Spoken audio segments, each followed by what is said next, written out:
हम लोग इस वीडियो में देखेंगे आकाश कहानी का सारांश। क्या देखेंगे? आकाश कहानी का सारांश। ठीक है, तो आकाश कहानी स्टार्ट करने जो सारांश हम लोग पढ़े, इसको स्टार्ट करने से पहले कुछ लेखक के बारे में भी बात कर लेते हैं। तो देखिए लेखक के बारे में, तो इसके लेखक जयशंकर प्रसाद है। कौन है लेखक? जयशंकर प्रसाद। इनका जन्म होता है 1879 में, बनारस में होता है, जो यूपी में आपके पड़ता है। यूपी में जो पड़ता है 1889, याद रखिए 1889। मृत्यु 1937 में, मृत्यु 1937। ठीक है, इनकी कहानी संग्रह के बारे में बात कर लेते हैं।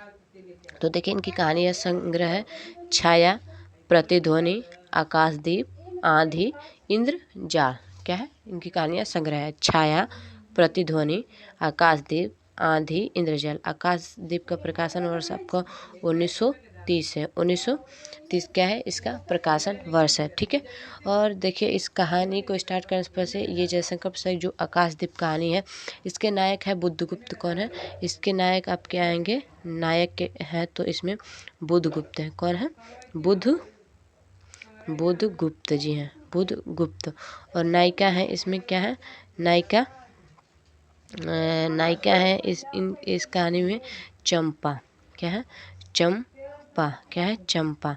चंपा है। और सेविका के रूप में कौन आती है इसमें? एक सेविका के रूप में भी आती है। तो सेविका के रूप में आती है आपकी, सेविका के रूप में आती है जया। इसमें मणिभद्र भी एक पात्र आते हैं। चलिए ये सब लेकिन ये जो बुद्धगुप्त है और चंपा, इन्हीं के इर्द गिर्द ये कहानी चलती है। ठीक, तो चलिए कहानी को पढ़ते हैं। आपको बता दें बुद्धगुप्त जो है एक नायक है, महानाविक के रूप में भी ये जाने जाते हैं, और ये एक क्षत्रिय हैं और नायिका भी एक क्षत्रिय हैं। चलिए ठीक है, तो ये सब अब देखते हैं, कहानी सारांश पढ़ते हैं। आकाशदीप महाकवि अमर कहानीकार जयशंकर प्रसाद जी जो कालजयी कहानियों में से एक है, जो आकाशदीप है। कहानी के मुख्य पात्र चंपा ज्वाहा नदी के तट पर बसी चंपा नगरी की क्षत्रिय बालिका थी। उनके पिता व्यवसायिक मणिभद्र के यहाँ प्रहरी का काम करते थे। माता का देहांत हो जाने पर भी पिता के साथ नाव पर रहने लगी। पिछले 8 वर्ष से समुद्र ही उनका घर था। बुद्धगुप्त के आक्रमण के समय चंपा के पिता ने 8 जलदायुओं को मारकर जल समाधि ले ली। 1 महीने से वह नीले आकाश और नीचे समुद्र के बीच निसहाय अनाथ होकर रह रही हैं। देखिए उनके पिता की मृत्यु हो जाती है, पहले माता का फिर पिता का। जब वो समुद्रगुप्त आक्रमण करता है तो उस दिन में उनकी मृत्यु हो जाती है। फिर है एक दिन मणिभद्र ने उनसे घृणा प्रस्ताव किया। किसे? चंपा से। उसने उसे गाली सुनाई। चंपा क्या मणिभद्र को गाली सुनाती है।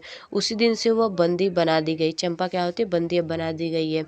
अपनी आत्मकथा बुद्धगुप्त को वह उस समय सुनाई जब दोनों बंदी जीवन से मुक्त हो रहे थे। ये दोनों जब बंदी बनाए गए थे, जब मुक्त होने की बात करते हैं, तो उन्हें चंपा को ये नहीं पता होता है कि जो जलदायु है वही उसकी पिता का हत्यारा है। उसे नहीं पता होता है, वो कुछ टाइम बाद जानती है जब वो मुक्त हो जाती है। तो बुद्धगुप्त भी ताम्रलिपि का एक क्षत्रिय युवक था। दुर्भाग्य से जलदायु बन गया था, लेकिन वह एक क्षत्रिय था। बुद्धगुप्त भी क्षत्रिय था, लेकिन कुछ कारणवश क्या होता है, जलदायु बन जाता है।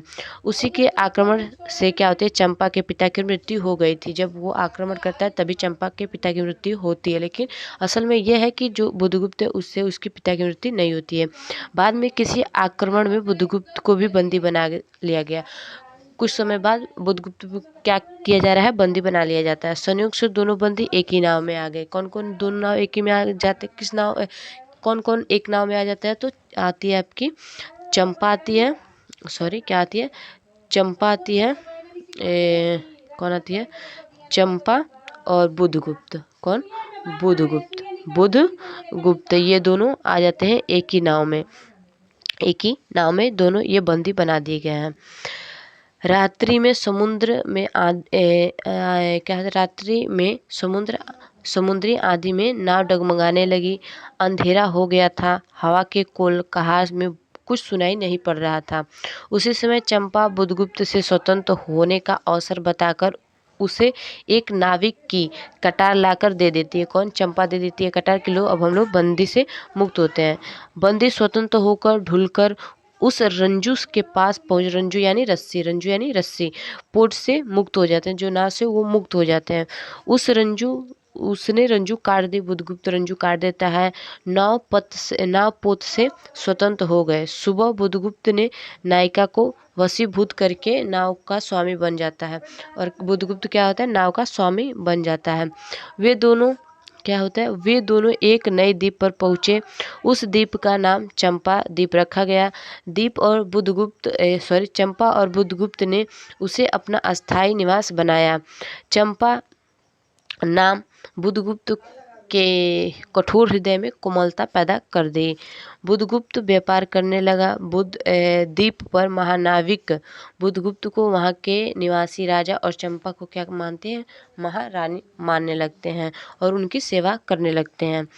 चंपा प्रतिदिन समुद्र के तट पर ऊंचे स्थान पर दीप जलाया करती थी और उसे रस्सी की सहायता से ऊंचे स्थान पर पहुंचा दिया करती थी। देखिए मान लीजिए ये समुद्र है, ठीक है, ये समुद्र है, यहाँ पे चंपा है, क्या यहाँ पे चंपा है, ठीक है, और यहाँ पे दीप जला रही है, यहाँ पे क्या दीप जला रही है, और ये है, ये ऊंचा स्थान पर देख के ये रस्सी से क्या करती, धीरे घिस के इस दीप को यहाँ तक पहुँचाने की कोशिश करती है दीप, ठीक है। एक दिन महानाविक ने पूछा कि तुम क्या करती हो। चंपा ने कहा, मैं अपने पिता के भूले भटके लोगों को पथ दिखलाने के लिए दीप जलाती हूँ। जैसे ऊंचे स्थान पर दीप जलाई हमारे दूर से दिखाई देता है ना, वैसे वो दीप जलाती है। भगवान भी भटकते हैं, भूलते हैं, नहीं तो बुधगुप्त को इतना ऐश्वर्य क्यों देते हैं। इसमें बुरा क्या हुआ, इस द्वीप की चंपा रानी बुधगुप्त ने कहा, चंपा कहती है। बुधगुप्त ने चंपा से कहा कि यह सब मुझे अच्छा नहीं लगता। वह दिन अच्छे थे जब खुले आकाश में हम लोग परिश्रम से थककर पालों से शरीर लपेटकर पड़े रहते थे। बुधगुप्त ने कहा, तुम चंपा, हम अब और अच्छे से रह सकते हैं। तुम मेरी प्राणदायी और मेरे सर्वस्व हो। चंपा अपनी माँ एवं पिता का जीवन स्मरण करते हुए क्रोधवेश में रहती है। मेरे वीर पिता की मृत्यु निष्ठुर कारण जल्दायु, हट जाओ। बुधगुप्त प्रयास करता है कि चंपा उसे क्षमा कर दे, किंतु चंपा पर कोई प्रभाव नहीं पड़ता। वह कहती है, ओह चंपा, तुम इतनी निर्दयी हो। यदि आज्ञा दो तो मैं अपना हृदय पिंड निकालकर अटल जल में विसर्जित कर दूंगा। कौन कहती है, ये बुधगुप्त कहता है। चंपा कहती है, फिर क्या कहती है चंपा, मैं तुमसे घृणा करती हूँ, फिर भी तुम्हारे लिए मर सकती हूँ। क्या मर सकती हूँ? अधेर है जलदासियों, तुमसे प्यार करती हूँ। चंपा प्यार करती है बुधगुप्त से, लेकिन वो उसे नहीं चाहती। बुधगुप्त कहता है, इस जीवन की पुष्मत घड़ी की स्मृति से एक प्रकाश गृह बनाऊंगा चंपा। यदि उसे पहाड़ी पर संभव है कि मेरे जीवन की धुंधली संध्या उससे आलोकपूर्ण हो जाए। दीप स्तंभ बनाऊंगा। भव्य समारोह में चंपा को बताया गया कि आज रानी की शादी होगी। चंपा बुधगुप्त को फटकारती है। बुधगुप्त चंपा के पैर पकड़ लिए और कहा कि तुम्हारे पिता का हत्यारा नहीं हूँ। वह बहुत अनुयायी विनय करता है कि मैं तुम्हारे पिता का मृत्यु नहीं किया हूँ। किंतु चंपा कहती है, तुम स्वदेश लौट जाओ, मैं इस निहीर भोले भाले प्राणियों की सेवा करूंगी। तुम अपने देश को लौटो, मैं क्या करूंगी, सेवा करूंगी। महानाविक स्वदेश चला जाता है। महानाविक यानी चंद्रगुप्त ने बुधगुप्त क्या करता है, अपने देश को चला जाता है। और चंपा उसी द्वीप पर रहकर आजीवन दीप स्तंभ में जलती रहती। चंपा उसी द्वीप पर रहकर आजीवन दीप स्तंभ पर दीप जलाती रहती, वह भी जलती रहती जैसे आकाश दीप। ये कहानी का सारांश हुआ। ठीक, देखिए इसमें कहानी में जो नायिका है चंपा, कर्तव्य के आगे प्रेम का बलिदान कर देती है। क्या करती है, जो कर्तव्य है उसका कर्तव्य क्या है, के जो हत्यारा है उससे वो हत्यारा नहीं रहता है, लेकिन फिर भी क्या होता है, चंपा उसे अपना हत्यारा मान ही लेती है। और स्वदेश को क्या कहता है, बुद्धगुप्त को कहती है, तो बुद्धगुप्त क्या कहता है, अपने स्वदेश लौट जाता है और चंपा वहीं पे रहती है, अपने कर्तव्य का पालन वो करती रहती है। कर्तव्य और प्रेम के बीच कर्तव्य को वो चुनती है। इसमें नारी के त्याग और लोक कल्याण की भावना को भी मुखरित होता है। चलिए, वीडियो जैसा लगा हो आप कमेंट में बताइएगा, और वीडियो अच्छा लगा तो लाइक करिएगा, और ऐसे वीडियो कहानी रिलेटेड वीडियो देखने के लिए डिस्क्रिप्शन में लिंक दे देंगे, आप सब वहाँ से देख लीजिए। Thank you.